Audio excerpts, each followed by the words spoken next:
So far this year, the candidates for governor, Scott Walker and Mary Burke, have spent more than $10 million on their campaigns. $10 million. And there's still 12 weeks to go. Just what is all that money buying, and does it really make a difference? A Wisconsin journalist looked into that. Bill Leaders of the Wisconsin Center for Investigative Journalism joins us now from our Madison affiliate, WKOW-TV. Bill, it's good to have you on the program. Let's talk about this because actually they've more money than that if you consider when Mary Burke got into the campaign. It's well beyond $10 million, isn't it? Oh, yeah, absolutely. Since Mary Burke entered the campaign, she's raised $6 million through the last reporting. During that same period of time, going back to last October, Scott Walker has raised $13.1 million, and he had a few million on hand before then. So give us a sense of where all this money is going based on your reporting. Well, I've looked at all of the categories of spending from the basically a little bit more $10 million that's been spent so far. Scott Walker's campaign has spent $7 million, and Mary Burke's campaign has spent $3.7 million in the first 7 months of this year. One of the largest expense categories, not surprisingly, is television ads. For Mary Burke, that accounted for 39% of her total spending. And for Scott Walker, he actually spent a little bit more than she did on television ads, about $1.5 million to her $1.4 million. But for him, it was only 22% of his total. And for Scott Walker, interestingly, his highest category of spending wasn't television ads. It was direct mail. He spent about $1.6 million on direct mail in this calendar year.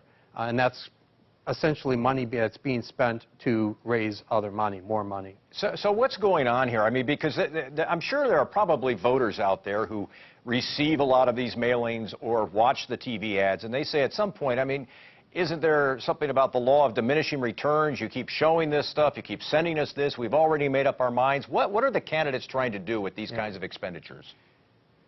Well, you know, I've come to the view that the candidates are very calculatedly spending these large sums because they think it is making a difference. They think they still can influence, if not the way people vote, then they're influencing how they feel about the election, which can change their behavior. For instance, if you see a campaign ad that talks about what a skunk a certain individual running for office is for the 40th time or the 60th time, maybe you're going to get so depressed about the election that you're not going to make that call to Aunt Martha saying, hey, I really hope you support my candidate in this race. It's intended to influence not just how you vote, but your level of enthusiasm. And that's why they throw so much money into the races, and particularly into these ad campaigns. And let's maybe wrap up this discussion by asking you about the money. We saw in the recall election of 2012 record amounts of spending for a governor's race, and there were different rules in effect for that race, which allowed some of these large sums to come in. But give us a sense of what we've seen so far, Bill, on what we can expect in terms of spending for this race, not just by the candidates, but by outside groups, too.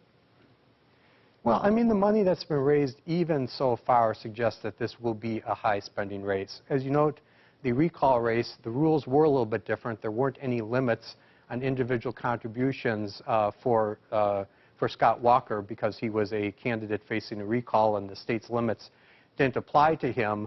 But also in that race, I don't think that race was seen as completely competitive by some of the national groups that could have come into it, particularly on behalf of Tom Barrett. He didn't raise and spend anywhere near as much as Scott Walker, and I think it's because the groups were looking at the polls and saying, you know, this is not a particularly close race. So far, the polls are putting Scott Walker and Mary Burke neck to neck, so I think we're going to see potentially a very, very high level of spending. All right, Bill Leaders, we appreciate your time today. He is with the Wisconsin Center for Investigative Journalism.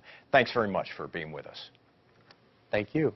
When we come back, the other statewide races on the ballot this November. And remember, you can keep the conversation going throughout the week by liking Up Front on Facebook.